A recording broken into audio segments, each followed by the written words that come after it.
ಎಂಟನೇ ದಿನದ ಮುಂಗಾರು ಅಧಿವೇಶನ ಆಡಳಿತ ಹಾಗೂ ವಿಪಕ್ಷಗಳ ವಾಕ್ಸಮರಕ್ಕೆ ಸಾಕ್ಷಿಯಾಯಿತು. ವಿಪಕ್ಷ ನಾಯಕ ರಾಹುಲ್ ಗಾಂಧಿ ಅಮಿತ್ ಶಾ ವಿರುದ್ಧ ವಾಗ್ದಾಳಿ ನಡೆಸಿದರು.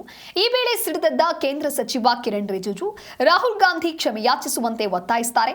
ಈ ಗದ್ದಲ ಕೋಲಾಹಲದ ನಡುವೆಯೇ ಲೋಕಸಭೆಯಲ್ಲಿ ಪರೀಕ್ಷಾ ಅಕ್ರಮ ತಿದ್ದುಪಡಿ ಮಸೂದೆ ಅಂಗೀಕಾರವಾಗಿದೆ. ಈ ಕುರಿತಾದ ಕಂಪ್ಲೀಟ್ ರಿಪೋರ್ಟ್ ಇಲ್ಲದೆ ನೋಡ್ಕೊಂಡು ಬನ್ನಿ.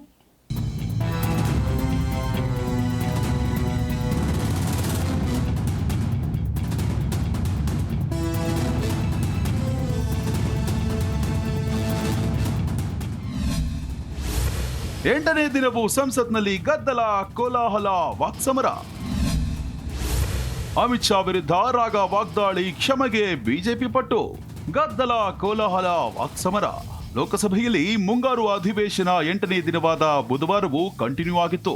ಮೊದಲಿಗೆ ಅಧಿವೇಶನದ ಆರಂಭದಲ್ಲಿ ಲೋಕಸಭಾ ಸ್ಪೀಕರ್ ಓಂ ಬಿರ್ಲಾ ಅವರು ಕಾಮನ್ವೆಲ್ತ್ ಕ್ರೀಡಾಕೂಟದಲ್ಲಿ ಬೆಳ್ಳಿ ಪದಕ ಗೆದ್ದ ಗುಲ್ವಿಂದರ್ ಸಿಂಗ್ ಹಾಗೂ ಹರ್ಜಿಂದರ್ ಕೌರ್ ಅವರಿಗೆ ಅಭಿನಂದನೆಯನ್ನ ಸಲ್ಲಿಸಿದ್ದಾರೆ. ಮಾನ್ಯ ಸದಸ್ಯಗण, 23वें राष्ट्रमंडल खेलों में सुश्री हरजिंदर कौर तथा श्री गुलवीर सिंह रजत पदक जीतकर इस प्रतियोगिता में भारत का गौरव बढ़ाया है.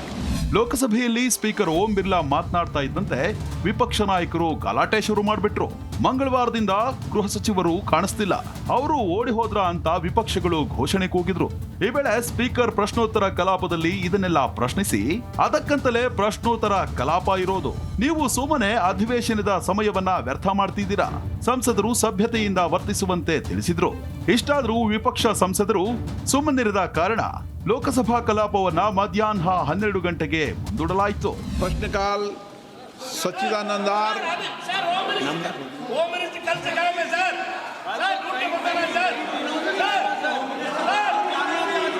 मैंने पहले भी कहा, मान्य सदस्य, फिर आपसे आग्रह करता हूं, प्रश्नकाल के अंदर प्रश्नकाल को कभी बाधित नहीं करें.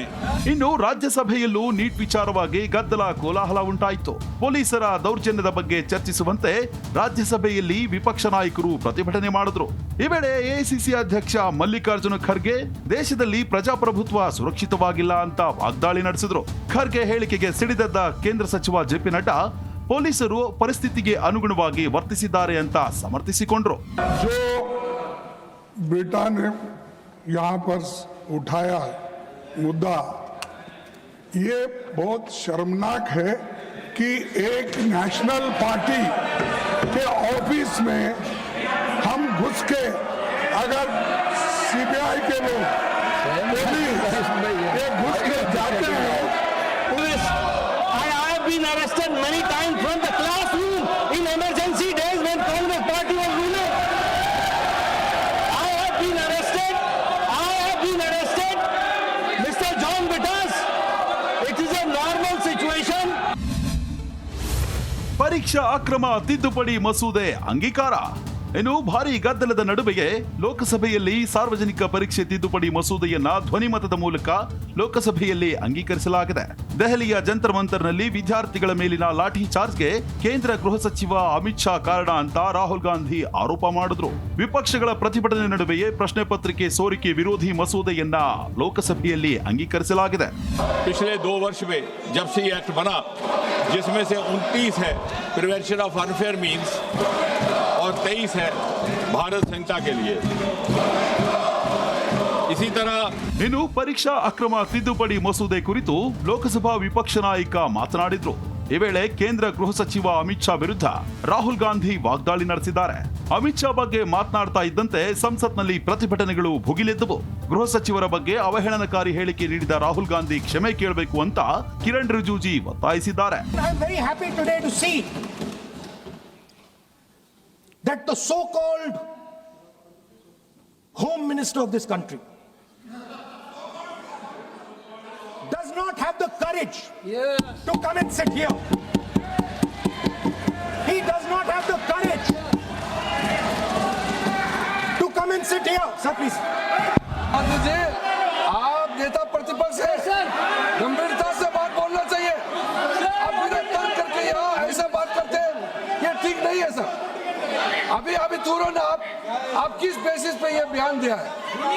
किस बेसिस पे आपने ये बयान दिया, बताइए किसने आपको बताया और किस तर्क के साथ आप ये बयान दिया है? ये बहुत गलत बात बोला है राहुल गांधी जी ने। ಒಂದೇ ಮಾತರಂ ಮಸೂದೆ ಅಂಗೀಕಾರ.